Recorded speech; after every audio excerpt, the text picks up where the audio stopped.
you've just closed your house at 5122 Queen Bess, where you've lived for 30 years? 22 years. 22 years. Yes. And brought up your daughters there. That's Right. correct. And you love the home and the community. That's Right. correct. But you decided to move. So Yeah. that started all of this off. That's correct. And after being friends since 1975 or somewhere around there, That's about right. we got together to talk about how to help you do it. Right. So who wants to tell us what was the reason for the move? First of all, I knew you personally because we'd been friends so long. I knew that God had given you with a very good, intelligent mind. You were smart. I knew you were hardworking and that you were insightful. But the highest caliber about you that I really had trust in was your integrity. Oh my. When you said something, you meant it, you would do it, and you would carry it out. And do it well. And do it well. And to me, that carried lots of weight. So you would recommend that to... Well, I could recommend you to anybody for any price of real estate. I appreciate that. Yeah.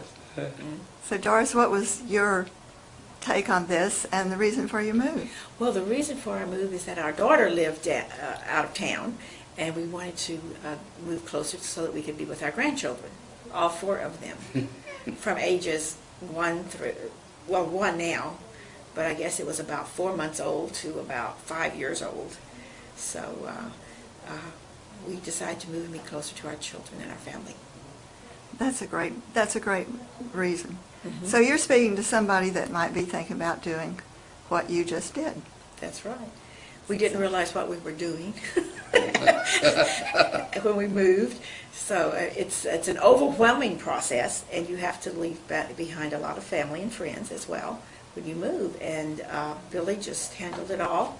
She showed us the whole process, and we knew what we were facing before we came to this place of closing, and we were understanding everything that would happen through this process, and it was quite a big thing. So what do you remember that was specifically that you found out or learned that was maybe unexpected or hadn't thought about? Well, unless you move a lot, you don't really realize this. It was 22 years since we'd moved, and the laws have changed and practices have changed.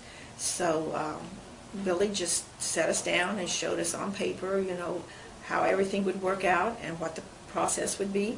She showed us how to clean up our house and to paint it Right. and to freshen it up and make it right. appealing. Mhm. And after a lot of elbow grease, we got that done, and we really liked the way our house looked, even for Mhm. us. So it was quite an ordeal, from cleaning to painting to making it prepped, plus knowing the paperwork that would have to go through and knowing where the money would come from and where it would go and all the things that we'd have to pay for, so that when we came to the place of closing, we were pretty well in the groove and we knew what to expect with no surprises.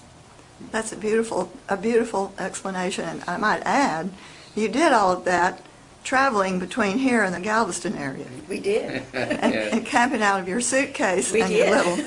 your little picnic chest. We did. We had a nice ice chest. And the extent of the repairs and preparation you make, I remember, began with the installation of a new roof, which was a Right. big project, and then cleaning and painting all the inside, which was another, Right. and then what to do about the kitchen counter and the Right. floor covering Right. and The floor coverings. And, And the thing is, Billy had people that she knew that came over and helped us with the new carpeting at a reasonable price. And the roofers, we found those. Mhm. And then when the house was on the market, there was a problem with the stove or the oven or something. And Billy just went over to our house and we figured out what it was. And then late at night, in the dark, and it was really a small thing, but it was big for us because we were in Galveston. well, it was area. alarming because the showing agent came out and sent me an email, and he said, there's something wrong over there at places that smell like smoke. Yeah. I thought, well, nobody smokes in that house, so what's making the smoke? He says, well, it smelled so bad we had to leave. Yeah, it turns out to be oven cleaner, and somebody had turned the oven on just a little bit, so the heat, It was a reaction with of the little residue of oven cleaner that was left in the oven, made it smell. That's one of those unexpected surprises. Right. Unexpected surprises, which Wow. was handled by Billy. Right. No problem. But your overall knowledge of what you thought the house was worth, when somebody lives in a place, been there for 22 years, they always think it's worth more than what it really is. And I think you were very honest and correct in your appraisal. And that what we should ask for, I think, was very, very accurate. Well, thank you, Leo. But you know what? I'll say it's to your credit that you understood that we estimate the best price to begin with, the closest to the market that we can get, because our purpose is to draw offers. Right. And if we don't get any offers at that price, then it's time to make a slight adjustment. And we do that till we find where that little pinpoint price is. And here we are. This is the end of April, and we started marketing, as I remember, about the first part of February. So it's only been almost two months, and the house is sold and at closing. So the idea was to minimize your holding costs, Right. because even though your house may be paid for, it With our still house costs you paid- to sit there. With our house paid for, it was costing us almost $1,000 a month. That's right. To hold the That's house. very serious appraisal. So congratulations on your big success, and thanks for your endorsement and your friendship. Thank you.